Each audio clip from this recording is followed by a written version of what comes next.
Honours even at Goodison Park this weekend, but did the Blues deserve more from the game?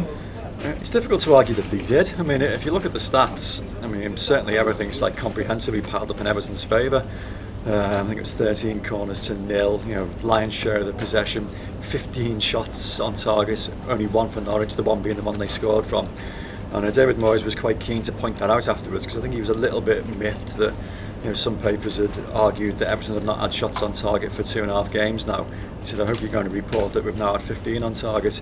So we have, but you know, the other side is that it didn't look like, you know, scoring from all that many of them. I mean, cutting edge in the last third is so sorely missing, and teams are finding it very, not easy to defend against Everton, but you know, fairly predictable, you know, fairly straightforward.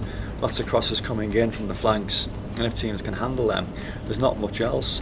Which is why, you know, it was crying out for something a little bit different, and you know, ultimately Everton got that little bit different, you know, from Royston Drenthe. It was a lively cameo in the last 15 minutes, but do you think now he's back from injury, is he one of the first names on the team sheets? I would like to think so. I would hope so. I mean, again, Moyes was a little bit uncertain afterwards about whether he could include him from the start in some games. I mean, he says when Everton are on top and dominating possession, it's his kind of game, and it's a time that they can, you know, indulge him, if you like.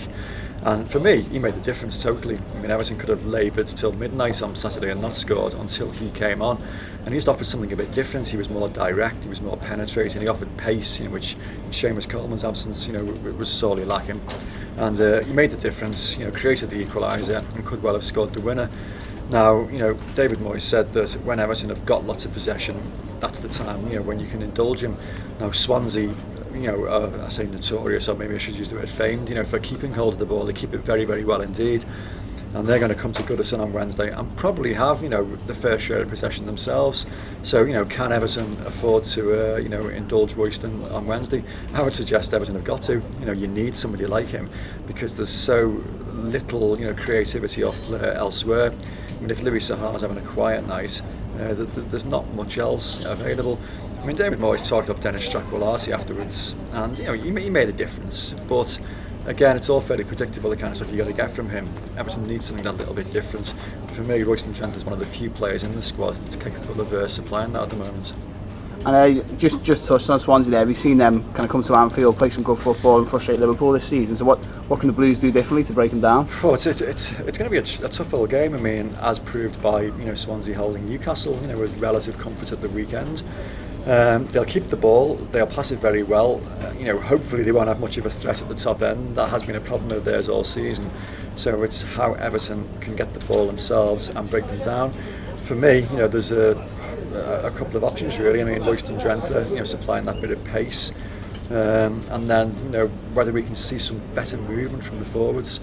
I mean, Louis Saha, he was okay at the weekend. You know, he got a fair number of shots off target, but Tim Cahill's toiling a bit at the moment. He's, I know it's well documented, he's gone almost a calendar year now without a goal, and it never really looked like, you know, breaking that at the weekend. I mean, he's been playing up top, you know, as a striker, and it doesn't tend to suit his abilities. That, I mean, in the past, the majority of his goals have been scored because he's arriving late in penalty boxes, you know, as part of a, you know, a split striking system, if you like. Playing him up front doesn't appear to have worked, so whether Moyes is prepared to drop him a little bit deeper, I don't know, or maybe even, you know, bite the bullet and bring in Dennis from the start. I mean, Apostolos Velios, who didn't figure at all at the weekend. David Moyes did say that he just looked a little bit off in training the last week or two, which is why he's pulled him out of the firing line for a bit, which underlines there are so few options available to him, and it's why, you know, people like Drenthe we've got to use, you know, as best we can whenever we can.